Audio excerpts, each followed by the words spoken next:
ತುಂಬಾ ಸಿಂಪಲ್ಲಾಗಿ ಹಾಗೆ ಟೇಸ್ಟಿಯಾಗಿ ಗುಲಾಬ್ ಜಾಮೂನ್ ಹೇಗೆ ಮಾಡ್ಕೊಳ್ಳೋದು ಅಂತ ನೋಡ್ಕೊಂಡು ಬರೋಣ ಬನ್ನಿ. ಸುಮಾರು 175 ಗ್ರಾಮ್ ಆಗುವಷ್ಟು ಗುಲಾಬ್ ಜಾಮೂನ್ ಪೌಡ್ರ್ ತೊಗೊಂಡಿದ್ದೀನಿ. ನಾನಿಲ್ಲಿ MTR ತೊಗೊಂಡಿದ್ದೀನಿ. ನಿಮಗೆ ಯಾವ್ದು ಬೇಕೋ ಆ ಬ್ರ್ಯಾಂಡ್ ತೊಗೋಬೋದು.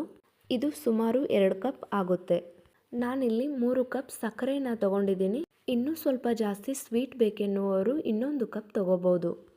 1/4 ಕಪ್ ಆಗುವಷ್ಟು ಹಸಿ ಹಾಲು ತೊಗೊಂಡಿದ್ದೀನಿ. 1/2 ಟೀ ಸ್ಪೂನ್ ಏಲಕ್ಕಿ ಪುಡಿ, 1 ಟೀ ಸ್ಪೂನ್ ತುಪ್ಪ ತೊಗೊಂಡಿದ್ದೀನಿ. ಈಗ ಹೇಗೆ ಮಾಡೋದು ಅಂತ ನೋಡೋಣ. ಸ್ಟವ್ ಮೇಲೆ ಒಂದು ಪಾತ್ರೆನ ಬಿಸಿ ಮಾಡಲಿಕ್ಕೆ ಇಟ್ಟಿದ್ದೆ. ಅದಕ್ಕೆ 2 ಕಪ್ ನೀರು ಹಾಕಿದ್ದೀನಿ.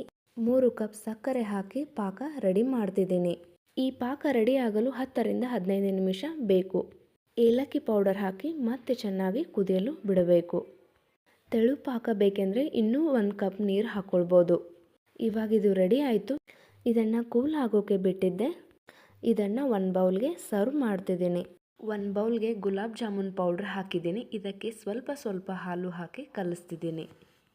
ಹಾಲು ಹಾಕಿ ಮಾಡೋದ್ರಿಂದ ತುಂಬಾ ಟೇಸ್ಟಿ ಮತ್ತು ಸಾಫ್ಟಾಗಿ ಬರುತ್ತೆ. ಚಪಾತಿ ಹಿಟ್ಟು ಕಲಿಸ್ತೀವಲ್ಲ, ಅದಕ್ಕಿಂತ ಸ್ವಲ್ಪ ಸ್ಮೂತಾಗಿ ಕಲಿಸ್ಬೇಕು. ಕೈಗೆ ಅಂಟಂಟ ಥರ ಇರಬೇಕು. ಈ ಥರ ಚೆನ್ನಾಗಿ ಸಾಫ್ಟಾಗಿ ಕಲಿಸ್ಬೇಕು. ಇದನ್ನು 5 ರಿಂದ 10 ನಿಮಿಷ ಹೀಗೆ ಬಿಡೋಣ. ಈಗ ಗುಲಾಬ್ ಜಾಮೂನ್ ಹಿಟ್ಟು ಸಾಫ್ಟಾಗಿ ರೆಡಿ ಆಗಿದೆ. ಈಗ ಚಿಕ್ಕ ಉಂಡೆ ಮಾಡ್ಕೊಳ್ಳೋಣ. ನಾನಿಲ್ಲಿ ತುಪ್ಪ ಕೈಗೆ ಸವರಿ ಉಂಡೆ ಮಾಡ್ತಿದ್ದೀನಿ. ತುಪ್ಪ ಇಷ್ಟ ಇಲ್ಲ ಅಂದವರು ಎಣ್ಣೆ ಹಚ್ಚಿ ಮಾಡ್ಕೊಳ್ಬೋದು. ತುಪ್ಪ ಹಚ್ಚಿ ಮಾಡೋದ್ರಿಂದ ತುಂಬಾ ಟೇಸ್ಟಿಯಾಗಿ ಜಾಮೂನ್ ಬರುತ್ತೆ. ಅದಕ್ಕೋಸ್ಕರ ಇಲ್ಲಿ ನಾನು ಈ ಥರ ಮಾಡಿಟ್ಟಿದ್ದೀನಿ. ಹಾಗೆ ಸ್ಟವ್ ಮೇಲೆ ಒಂದು ಕಡಾಯಿನ ಇಟ್ಟು ಅದಕ್ಕೆ ಎಣ್ಣೆ ಹಾಕಿ ಕಾಯಲು ಇಟ್ಟಿದ್ದೆ.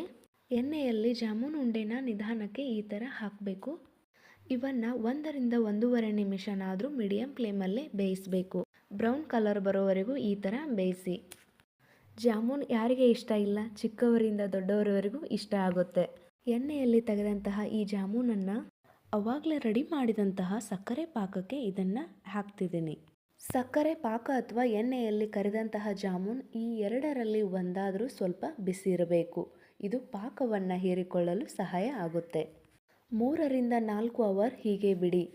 ಇಲ್ಲ ಅಂದರೆ ರಾತ್ರಿಯೇ ಇದನ್ನೆಲ್ಲ ರೆಡಿ ಮಾಡಿ ಇಟ್ಟು ಮಾರ್ನಿಂಗ್ ತಿಂದರೆ ಇನ್ನೂ ಚೆನ್ನಾಗಿರುತ್ತೆ. ನೀವು ಮನೇಲಿ ಟ್ರೈ ಮಾಡಿ ಹೇಗೆ ಬಂತು ಅಂತ ಕಮೆಂಟ್ ಮಾಡಿ. Thank you.